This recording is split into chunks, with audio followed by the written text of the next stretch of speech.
So Warren Buffett just sold 50% of his Apple stock ownings, which are worth around $47 billion. But the more interesting thing is that he's sitting on $280 billion in cash, which means that, in my opinion, there is something huge coming, maybe some huge stock market crash, some big wars or something like that. And as everybody knows, Warren Buffett is probably the smartest investor in current times. And don't believe the mainstream media garbage information, because they are saying that he's selling because he's in profits. But Warren Buffett is not the guy that is selling 50% of his stock because he believes that you should hold on to good assets, to good stocks.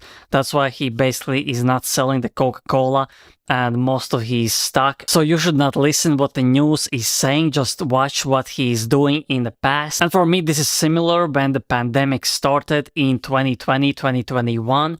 But the great thing is that crypto still went into a full bull market, because there was a huge crash in a stock market, like 50%, and that was a reason for Fed to print money. And that's when the global liquidity went up. And I think this is the same case. What will happen, there will be some huge event happening, maybe with Israel and Lebanon or something like that, but there will most likely be a huge crash, and after that they will start printing money, global liquidity will go through the roof, and what will happen in 2025, we will have a full-blown crypto bull run, similar like it was while we had a COVID, the pandemic. That's why I'm personally not worried if something big happens. The Bitcoin was made for these moments. Similar to when something bad happens in the world, gold price is going up, silver price is going up, and Bitcoin as well is going up. And yeah, this video is not a financial advice, but I am still holding all my crypto. The crypto is here to stay. Doesn't matter how many wars we have. That's why